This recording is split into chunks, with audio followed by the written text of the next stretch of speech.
You look comfortable. A mite overexposed, given the perils of our adventure, but I suppose it adds a thrilling edge to leave oneself open to danger and other things. I assume your choice of apparel isn't the subject of the day? What's on your mind? We can work on evicting this parasite and take Faerun by the short hairs. Sound good? She's, perhaps a little rough around the edges, but I suppose I can be smooth enough for two. A hand? Anyone? Ow! Perhaps I should have clarified? A helping hand? Anyone?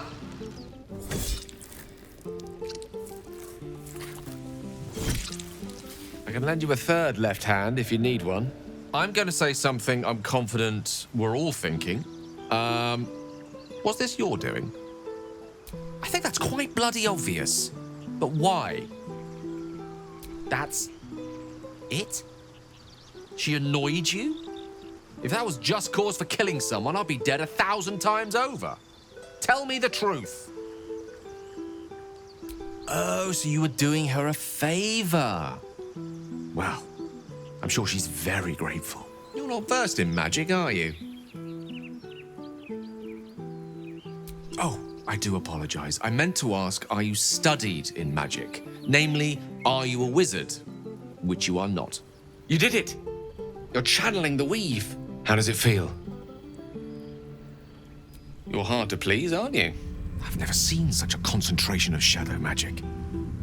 You must forge on, but carefully. It will corrupt any who lack the power to control it.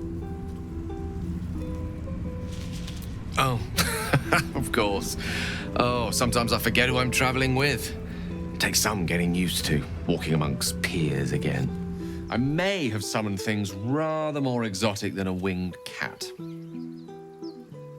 And I can pass water without thinking, but that hardly makes it magic. Huh.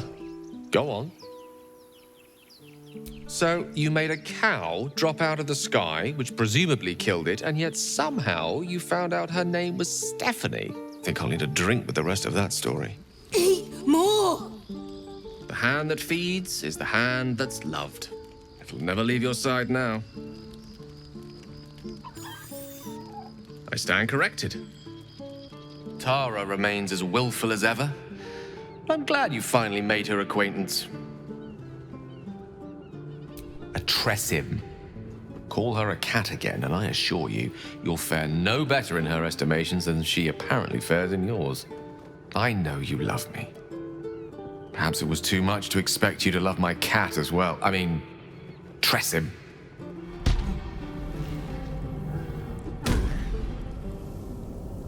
I see the art of eloquence is alive and well. I'm awed, impressed, and a little bit scared of you right now. Kiss my foot, or I'll wipe that nasty look right off your pretty face. I feel I should warn you that the average goblin foot is host to some 24 toe-curling diseases.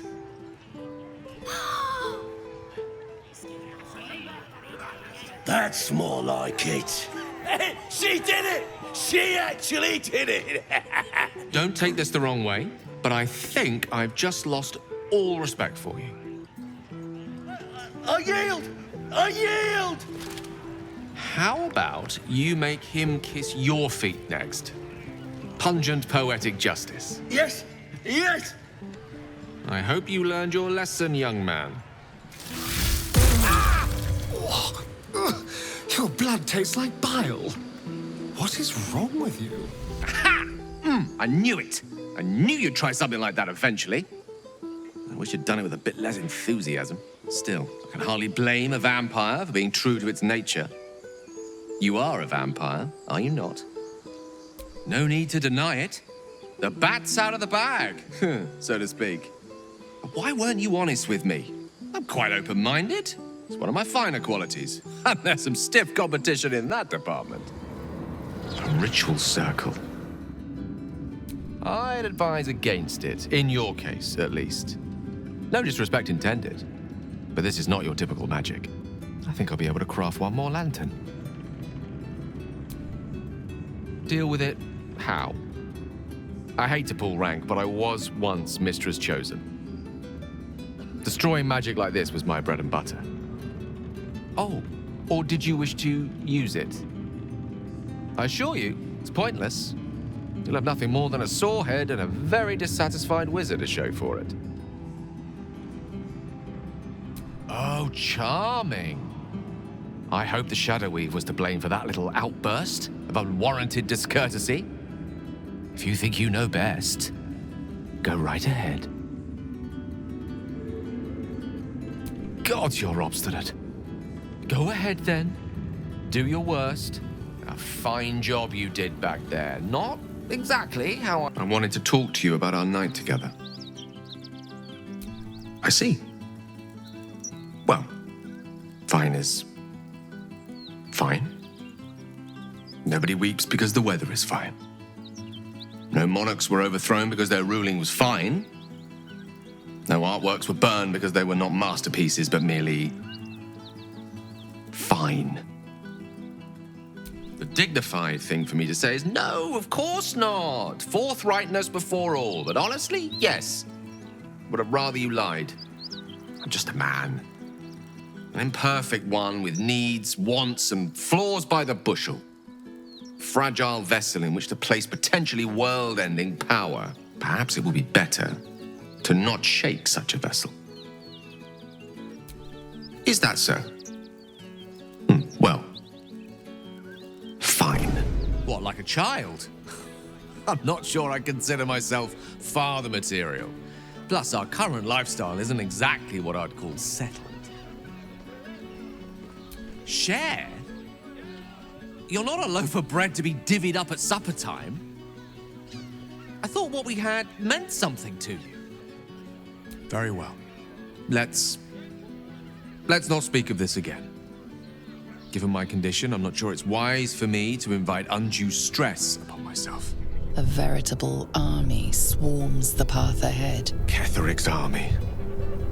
I suppose I could end them all with a bang. Right there! Oh, you truly are testing the patience of a man who could level a city if he wished, you know. I fear my students find me somewhat intimidating due to my, explosive former reputation. I seem to put the fear of the gods into them. Of course, I haven't clarified with my students that the orb is no longer a threat. The legend of my explosive capabilities is an excellent means of controlling a classroom. Wonderful! I was just thinking I was far too clean. Sweet that you care enough to murder me. Mind if you don't?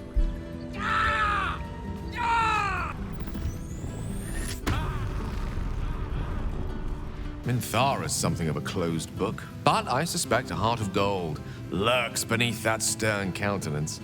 Once she gets to know me, I'm sure she'll open up. She's just waiting for someone ready to listen. Orin masquerading as Minthara.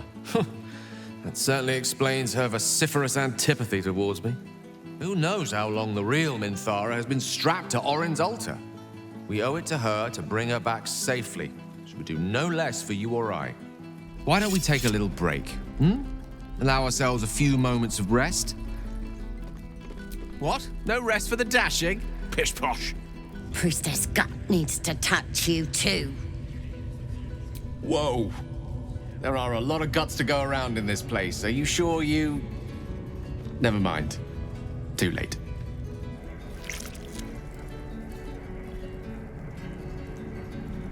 You licked a dead spider.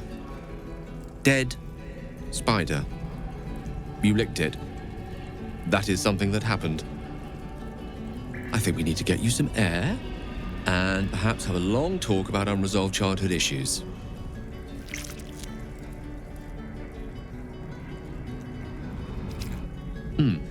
If what is happening is what I think is happening, and it's because you licked a dead spider, the time might just have come when you and I should split ways.